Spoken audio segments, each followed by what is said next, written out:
ओम शांति। आज मीठे बाबा मुरली में बताते हैं हमें कि बच्चों, तुम्हें सबका कल्याण करना है और तुम जो जानते हो वो कोई भी नहीं जानता है। लक्ष्मी नारायण को सब जानते हैं, लेकिन उनको ऐसे किसने बनाया यह भी नहीं जानते हैं। और दुनिया में कहते हैं कि अ, युद्ध करते करते मर गया या ऐसे भी मर गया तो कहते स्वर्ग में चला गया। लेकिन बाबा कहते कोई भी स्वर्ग में नहीं जा सकता अगर उसने बाबा का ये नॉलेज नहीं समझा, नहीं लिया तो। और फिर मीठे बाबा समझाते बच्चों, सबको सुख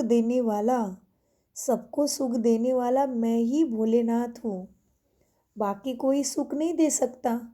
फिर बाबा और एक गहरी बात बताते हैं। बाबा कहते बच्चे, मैं भी जन्म मरण में आया तो फिर कौन किसको सतो प्रधान बनाएगा। और बाबा आज बताते बच्चों, तुम अपनी स्टेज को बहुत ऊंचा बनाओ, तभी तुम सेवा करके भाग्य पा सकोगे। क्योंकि लक्ष्मी नारायण का इतना ऊंचा भाग्य कैसे हुआ यह भी समझना है। फिर बाबा ने शंकर पार्वती का भी बताया और ब्रह्मा सरस्वती का भी बताया। और बाबा कहते बच्चे, 84 जन्मों का राज तुम्हारे सिवाय कोई नहीं जानता, तो तुम्हें सबको नॉलेज देने की सेवा करनी है। उसलिए स्वयं में प्रथम सर्व नॉलेज गुण धारणा करनी है।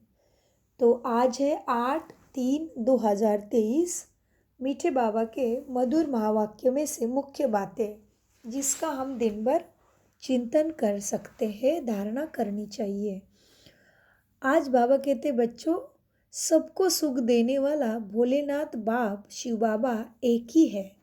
वही तुम्हारी सब पुरानी चीज़ें लेकर तुम्हें नई सतयुगी सुख शांति की दुनिया देते हैं, इसीलिए उनकी ही पूजा होती है। और फिर बाबा प्रश्न कहते हैं बच्चों, तुम्हारी गॉडली मशीनरी का कर्तव्य क्या है, तुम्हें कौन सी सेवा करनी है। बाबा कहते तुम्हारा कर्तव्य है सभी मनुष्य मात्र का कल्याण करना, सबको तमो प्रधान से सतो प्रधान बनने के लिए बाप का सभी को संदेश देना। तुम सबको बोलो कि स्वर्ग स्थापन करता बाप को मन बुद्धि से याद करो तो तुम्हारा कल्याण होगा।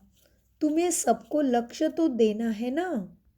जो देवताओं को मानने वाले होंगे, माना तुम्हारे कुल के होंगे, वह सब इन बातों को समझेंगे, क्योंकि तुम्हारी है नई और रूहानी बातें। गीत चला है भोलेनाथ से निराला, गौरीनाथ से निराला, एक शिव बाबा हमारा। और फिर बाबा कहते बच्चे, बाबा को याद किए बिना कोई भी पवित्र पावन बन ही नहीं सकता। क्योंकि याद करने से क्या होगा, मन बुद्धि जहाँ जुट जाएगी वहाँ से शक्ति मिल जाएगी।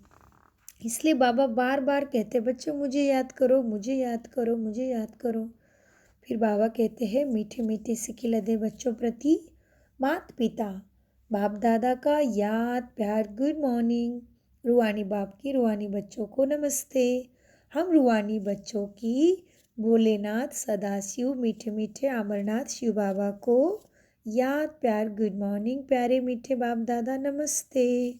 धारणा के लिए, ब्राह्मण सो देवता बनने के लिए स्वदर्शन चक्र का और मन मना भाव का अर्थ बुद्धि में यथार्थ रीति रखना है और सबको लक्ष्य देने की सेवा भी करनी है। नंबर 2, माया पर जीत पाने के लिए विचार सागर मंथन कर इस सच्च ज्ञान के अविनाशी ज्ञान के गहराई में जाना है और धारणा के और स्वभाव संस्कार सत्व प्रदान बनाने के रत्न निकालने हैं। वरदान, पवित्रता के स्टेज द्वारा अविनाशी ईश्वरीय मस्ती का अनुभव करने वाले होली हंस भव। वरदान का विस्तार, होली पर सभी बड़े छोटे के भान को भूल आपस में एक समान समझ मस्ती में खेलते हैं। दुश्मन के संस्कार भूल मंगल मिलन मनाते हैं। सब एक दूसरे को रंग लगाते हैं। यह रिसम भी अभी की है। आप बच्चे भी जब होली अर्थात पवित्रता की स्टेज पर ठहरते हो, बाप के संग के रंग में रंगे हुए होते हो, तब ईश्वरीय मस्ती में देह का भान व भिन्न भिन्न संबंध का भान, छोटे बड़े का भान विस्मृत हो एक ही आत्मा स्वरूप का भान रहता है। यही होलियान स्थिति है। इसी का यादगार हर वर्ष होली उत्सव के रूप में मनाते हैं। स्लोगन: जिनके जीवन में शीतलता है वह दूसरे को जलते हुए चिता पर विजय प्राप्त करा सकते हैं। जिसके जीवन में शीतलता है वह दूसरे को जलते हुए चित्त को माना मन के ऊपर भी विजय प्राप्त करा सकती है। ओम शांति। मीठे प्यारे बाप दादा का अनगिनत पदम गुना शुक्रिया।